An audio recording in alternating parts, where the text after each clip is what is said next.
स्वाभाविक रूप से जो सरकार में है उसके पास बहुमत है, तभी वो सरकार में है। सामान्य तौर पे ये चुनाव होने ही नहीं चाहिए थे।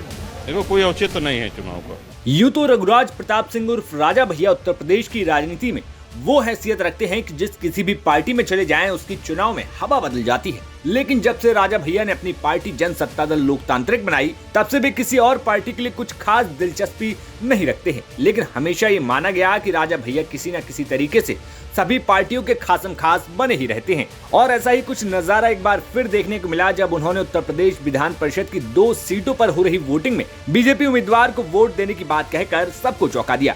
उत्तर प्रदेश में विधान परिषद के उपचुनाव हैं। हमारे साथ बात करने के लिए मौजूद हैं रघुराज प्रताप सिंह राजा भैया। बहुत स्वागत है सर आपका। आज आप आए हैं, आपने वोट कास्ट किया है। किधर लग रहा है, किधर हवा है? नहीं, हवा की कोई बात ही नहीं है। ये जैसा कि हम सभी लोग जानते हैं, 2 उपचुनाव विधान परिषद के हो रहे हैं। हर विधायक को 2 वोट देने हैं। तो स्वाभाविक रूप से जो सरकार में है उसके पास बहुमत है, तभी वो सरकार में है। सामान्य तौर पे ये चुनाव होने ही नहीं चाहिए थे। देखो, कोई औचित्य नहीं है चुनाव का।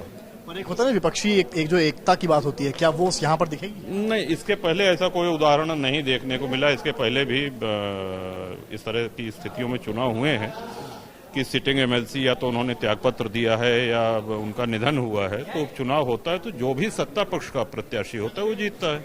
आप कुछ हिंट करेंगे कि आप लोगों का वोट किस तरफ जाएगा? जी बिल्कुल नहीं, हमने भारतीय जनता पार्टी के प्रत्याशी मानवेंद्र सिंह जी और दूसरे प्रत्याशी उनको वोट दिया है, क्योंकि उन्होंने वोट मांगा हमसे। दूसरे किसी ने वोट मांगा नहीं। तो जिसने वोट मांगा उसको हमने दे दिया। पार्लियामेंट का उद्घाटन हुआ है, आपने भी देखे होंगे पिक्चर्स। पहले प्रतिक्रिया दीजिए, कैसा लगा आपको पार्लियामेंट? दूसरा, जो लगातार आरजेडी ने तस्वीर शेयर करी, ताबूत से कंपेयर किया। तस्वीरों में पार्लियामेंट बहुत सुंदर लग रही है, अपनी नई लोकसभा। अब जाके देखेंगे तो फिर से आपको बताएंगे कैसी है।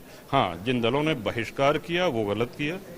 हर दल को ये सम्मिलित होना चाहिए था इसमें, क्योंकि ये लोकतंत्र के मंदिर के उद्घाटन और लोकार्पण का समारोह से कंपेयर करना कितना सही है? बहुत घटियापन। मौजूद थे हमारे साथ राजा भैया। उन्होंने जिस तरह से बताया है कि जिसने वोट मांगा उसको वोट दिया, यानी कि साफ अंदेशा है बीजेपी की तरफ गया है राजा भैया का वोट। तो एक बार फिर राजा भैया और बीजेपी का प्रेम खुलकर सामने आ गया। यही नहीं, वोट देने के बाद वो तंज कसते भी नजर आए। उन्होंने कहा कि ये चुनाव होना ही नहीं चाहिए था, इसका कोई औचित्य नहीं था। इसके पहले ऐसा कोई उदाहरण देखने को नहीं मिला। पहले भी उपचुनाव हुए हैं, लेकिन कभी ऐसे चुनाव नहीं हुए। तो राजा भैया के इस फैसले पर आप क्या सोचते हैं, हमें कमेंट बॉक्स में जरूर बताइए। लखनऊ से समर श्रीवास्तव की रिपोर्ट, यूपी तक।